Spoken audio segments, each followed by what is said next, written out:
And now, live from the red carpet, we have Katherine Hillard as the Metallic Pink Ranger. Hello everyone, this is KIDM the Man bringing you guys another figure review of the Hasbro's Power Rangers Lightning Collection Hasbro Pulse exclusive Metallic Armour Pink Ranger. First off, I rushed out this video for this special occasion of Valentine's Day, and what better way to celebrate it other than taking a look at our very own Cupid. So without further ado, let's get started.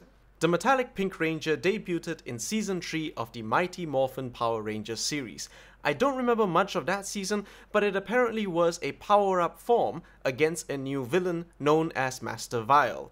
Once again, I have used the services of 0 degrees Celsius USA to Malaysia to help me purchase this product from the US and ship it over to Malaysia. That's because my usual dealer couldn't get it himself. So for those of you in Malaysia, please do go check them out if you are looking for something that's in the US that's not available in Malaysia. Links in the description. Granted that this figure is a Hasbro Pulse exclusive, I really do hope that they don't put the same exclusive title on the rest of the Metallic Ranger team, as it would really cost a lot of money on me. Now let's see what Katherine comes with. The weapon holding hands, a fist, karate chop hand, the blade blaster, the power bow, an arrow effect piece, a Zeo crystal, and a head. So now that you've seen her articulation and accessories, what do I think of this exclusive figure? Well, the metallic pearlescent white paint looks great on this figure. To make the figure pop, instead of just using a metallic paint on the whole figure, Hasbro has decided to use a translucent plastic with glitter injected in it to make it look as show accurate as possible. As the show not only depicts a metallic color, but it was also covered in a lot of glitter. And I feel that this figure is a fine representation of what we've seen in the show. The helmet sculpt is great as it is the same as the regular Pink Ranger, and I like how they use a neon green paint for the pterodactyl's eyes. Even though there are no diamond sculpting on the chest, the metallic white diamonds was painted nicely. A minor gripe I have with my figure is that the back of the helmet does have a bit of paint bleeding, meaning that the white wasn't painted on as nicely as I would like it. Just because clear plastic was used, you can actually see the joints of the figure. As seen in the butterfly joints of the arms, you can see the connectors of how it attaches as well as how it would rotate as well. One thing to note is that the joints themselves are a solid piece of plastic. This is because if it were translucent with the rest of the figure, there is a high risk of the joints breaking easily, which is understandable. But what I greatly appreciate about this is that Hasbro has tried their best to match the joint colors as close to the figure as possible. If you look at the figure closely, you can clearly see what looks like abs on the figure. The belt on the figure is nicely detailed, and it is made of a soft rubber plastic material. There are slits on the side of the skirt to allow more range of motion as well as a beautiful spread. Another issue I have about this figure is the diamond painting on the boots.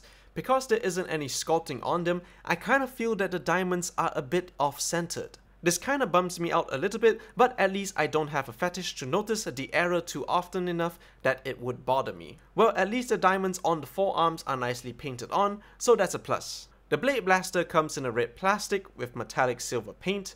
We also get the same power bow, but in a translucent pearl plastic. And you can still see the details on the power bow just like in the original. Since it is the same mold, you'll notice that it has slots on it to make a possible future metallic power cannon or howling cannon. One thing to note is that the arrow accessory is the same as the one we got with Kimberly, so nothing special there. And you can use the slots on the power bow to even rest the arrow on it. Finally, we get a new accessory known as the Zeo crystal, and it glows in the dark as well, which I really feel that it is a nice touch. To put the power bow in her hands, you can easily place the bow in between the fingers and the thumb of the right hand. With the finger pointed, you could really get some nice shots with this figure. As for the arrow accessory, you can either slide the edge of the arrow in between the fingers, like so, or you can even put the end tip so that the figure can get a better grip of the arrow accessory. Same thing goes for the effect piece as well. Now don't forget, there is also glitter in it too. As for the head sculpt, it looks pretty good. I really appreciate how Hasbro has given Katherine some highlights on her blonde hair. They didn't need to do that, but they did it anyway. The dry brushing makes the hair pop with the details that it has. As for the face sculpt, it looks pretty great as well.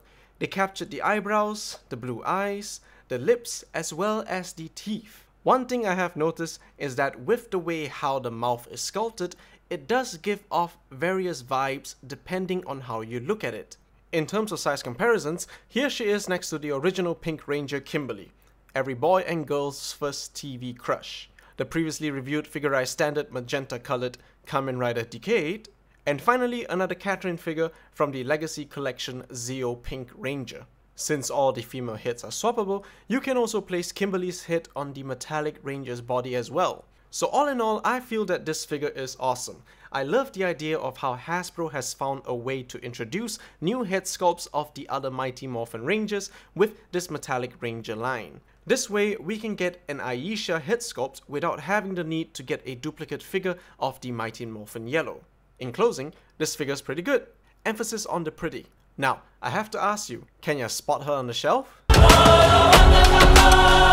So, if you like this video, blast that like button, leave a comment down below, let me know what you think of the possible future metallic Rangers we'll be getting, share this with your friends and family to remind them to stay safe during this Valentine's Day celebration, and feel free to subscribe, as a large percentage of you are not subscribed yet, so why not?